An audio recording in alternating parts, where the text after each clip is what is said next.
हाय दोस्तों, मेरा नाम है जगमोहन सिंह। मैंने आज एक नया प्लेटफॉर्म स्टार्ट किया है जिसका नाम है साइंस विजन एंड फन, जिस पे मैं आपको साइंस पढ़ाऊंगा और साथ साथ में रीजनिंग भी पढ़ाऊंगा। आज मैं आपको साइंस का एक टॉपिक पढ़ा रहा हूँ जिसका नाम है विटामिन।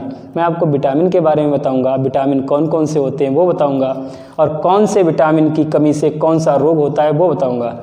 आज का ये सेशन स्टार्ट करने से पहले मैं आपको 4 लाइनें मोटिवेशन के तौर पे सुनाता हूँ जो आपके लिए काफ़ी लाभदायक हो सकती हैं। सुनिएगा कि आँखों में रहा, दिल में उतर कर नहीं देखा, कश्ती के मुसाफिर ने समंदर नहीं देखा, मैं जिस दिन से चला हूँ मेरी मंजिल पे नज़र है, मैंने कभी मील का पत्थर नहीं देखा। आइए स्टार्ट करते हैं आज का ये टॉपिक जिसका नाम है विटामिन। तो विटामिन की खोज किसने की? सबसे पहले खोजकर्ता के बारे में क्वेश्चन पूछा जाता है। तो विटामिन की खोज किसने की? फंक ने। किसने की? फंक ने। और पूछा जाएगा विटामिन होते कितने हैं? तो विटामिनों की संख्या होती है 13। कितनी होती है? 13। तो दूसरा, इसके बाद क्वेश्चन पूछा जाएगा कि जल में घुलनशील विटामिन। तो जल में घुलनशील विटामिन 9 होते हैं, जिनमें कौन कौन से होते हैं? विटामिन बी में B1, B2, B3 और B5, B6, B7 और B9 और B12, ये सब जल में घुलनशील है। और साथ में एक विटामिन है C, ये भी जल में घुलनशील है। दूसरे नंबर पे आता है वसा में घुलनशील विटामिन। वसा में कौन कौन से विटामिन घुलनशील होते हैं? A, E, D, K। कौन कौन से होते हैं? A, E, D, K, ये वसा में घुलनशील होते हैं। मैंने एक लड़की से कहा था बेटा विटामिन याद करके लाओ, तो उसने विटामिन याद करने गई थी तो उसे सिर्फ एक फालिक विटामिन याद हुआ था। तो उस पर मैंने एक ट्रिक बनाई है। रटा था रानी पंपा ने वो फालिक अम्ल सा एक टफ विटामिन। इसे आप 2 बार बोलेंगे कि रटा था रानी पंपा ने वो फालिक अम्ल सा एक टफ विटामिन। इसके सहायता से हम सारे विटामिन याद कर लेंगे। नंबर 1 पे आता है रटा। रटा से होता है रेटिनॉल। रेटिनॉल विटामिन ए होता है जिसे हम बोलते हैं रेटिनॉल। दूसरा होता है था से आता है थाइमिन जिसको विटामिन बी बोलते हैं, B1। इसके बाद आता है रा से रानी होता है। रा से होता है राइबोफ्लेविन। कौन सा होता है? राइबोफ्लेविन, जिसे विटामिन B2 बोलते हैं। उसका आता है नी, जिसे बोलते हैं नीसिन या नाइसिन, इसको बोलते हैं, ये विटामिन B3 होता है। इसके बाद होता है पंपा, पा आदा मा पम, इसे बोलते हैं पेंटोथेनिक अम्ल। कौन सा होता है? पेंटोथेनिक अम्ल, जिसे B5 बोलते हैं। इसके बाद आता है था पंपा आता है, पा से होता है पायरोडेक्सिन। कौन सा? पायरिडोक्सिन, इसे बोलते हैं विटामिन B6। उसके बाद आता है वो माने वो, कौन सा? वो टफ विटामिन। कौन सा? वो टफ, फालिक सा टफ विटामिन, वो आता है। वो से होता है बायोटिन B7 होता है, विटामिन B7। इसके बाद आता है फॉलिक एसिड, जिसे बोलते हैं फॉलिक एसिड, इसे बोलते हैं विटामिन B9। इसके बाद आता है कि सा, कौन सा? फालिक सा। कौन सा? फालिक सा से होता है साइनोकोवैलामाइन। कौन सा होता है? साइनोकोवैलामाइन, इसे विटामिन B12 बोलते हैं। इसके बाद आता है एक, इसको बोलते हैं स्कॉर्बिक एसिड। इसके बाद आता है एक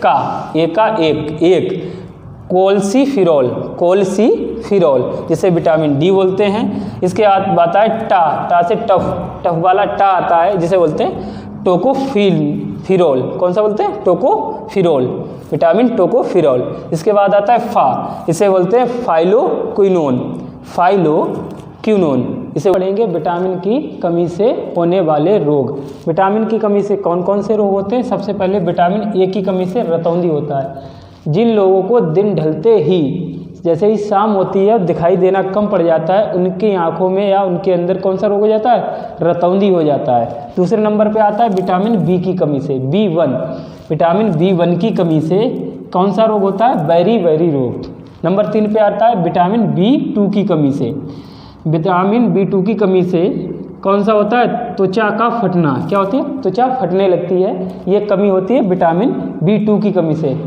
लड़कों में त्वचा फट जाती है, कोई मतलब ही नहीं है। अगर यही काम किस में हो जाए? लड़कियों में हो जाए, तो प्रोडक्ट पता नहीं कितने यूज कर डालें, इसका कोई पता नहीं।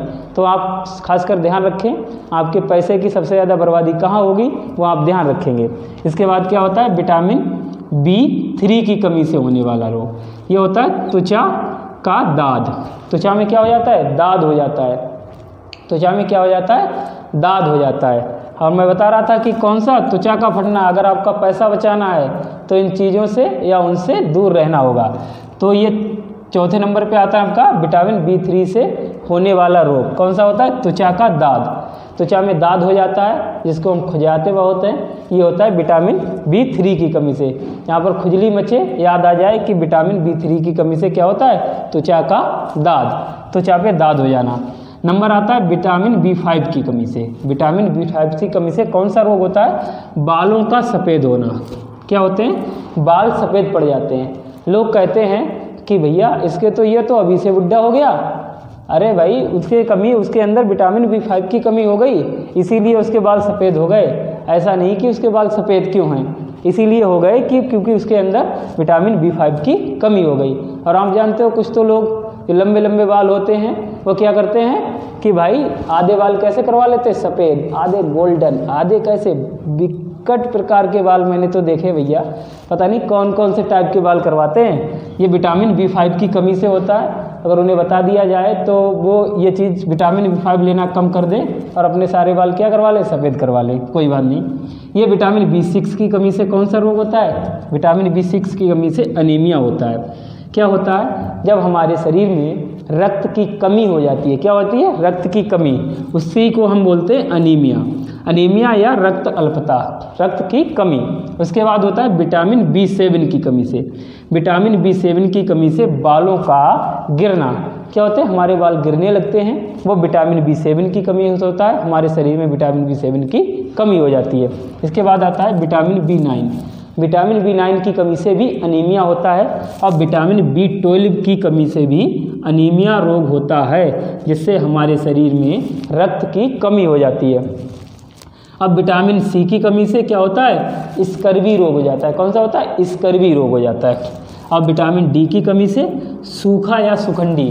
क्या होता है? कुछ लोगों का पेट हो जाता है बिल्कुल कद्दू जैसा, पेट बहुत आगे निकल आता है और हाथ पैर कैसे हो जाते हैं? पतले हो जाते हैं। उन्हीं को क्या बोलते हैं? उन्हीं के अंदर सूखा या सुखंडी रोग हो जाता है। जिनके हाथ पैर पतले हो जाते हैं और सूखा या सुखंडी हो जाता है उनके अंदर रोग। या तो उनका आकार कैसे हो जाता है? हंसियाकार। ये हमारा हंसिया होता है, इसके आकार का उनका क्या हो जाता है? शरीर हो जाता है। क्या हो जाता है? उनका पेट तो बाहर हो जाता है और क्या होते हैं? हाथ पैर क्या हो जाते हैं? पतले हो जाते हैं। तो ये कभी कभी पूछ लेता है कौन से रोग में शरीर हंसिया आकार का हो जाता है, तो हम बताएंगे कौन से रोग में? विटामिन D की कमी से जो सूखा रोग होता है उसमें हमारा शरीर कैसा हो जाता है? हंसिया के आकार का हो जाता है। इसके बाद आता है विटामिन E की कमी से। इसको तो याद कर लें। ये विटामिन E की कमी से इम्पोटेंसी होती है। क्या होती है? इम्पोटेंसी एक रोग होता है जिसे हम नपुंसकता बोलते हैं। क्या बोलते हैं? नपुंसकता। जिसे हमारे शरीर में विटामिन E की कमी हो जाती है उसे हम नपुंसकता बोलते हैं। वो रोग हो जाता है विटामिन E की कमी से। उसके बाद होता है विटामिन K की कमी से होने वाला रोग। क्या? विटामिन K की कमी से। विटामिन K की कमी से रोग होता है रक्त का बहना। क्या होता है? रक्त का बहना। विटामिन K की कमी से होता है कि रक्त जब तुम कट जाओ, कहीं पर आपके कट जाएं या कहीं पर चोट लग जाए, उस कारण आपका क्या होता है? रक्त बहने लगता है और वो रुकता नहीं है। ये आपके अंदर विटामिन K की कमी हो जाती है। अगर विटामिन K आपके अंदर अच्छा खासा है तो आप थोड़ी देर के लिए उसे अगर दबा लेंगे तो वो रक्त वहीं पर क्या हो जाता है? रुक जाता है। अगर आपके अंदर विटामिन K की कमी हो जाती है तो वो रक्त क्या होता है? लगातार बहता रहता है। आज हमने सारे विटामिनों के बारे में पढ़ा और विटामिन से होने वाले रोगों के बारे में पढ़ा, कौन कौन से रोग होते हैं, और हम सब ये याद कर लेंगे और एक बार वीडियो को फिर से देखेंगे, जिससे कि हमारी ये सारी चीज़ें हमें कंफर्म हो जाएंगी और सब याद हो जाएंगी। किस टाइप से हमने एक वाक्य पढ़ा था, रटा था, रानी पंपा ने वो फालिक सा टफ विटामिन, इसे याद कर लेंगे तो हम सारे विटामिन याद कर लेंगे। आज के लिए बस इतना ही। थैंक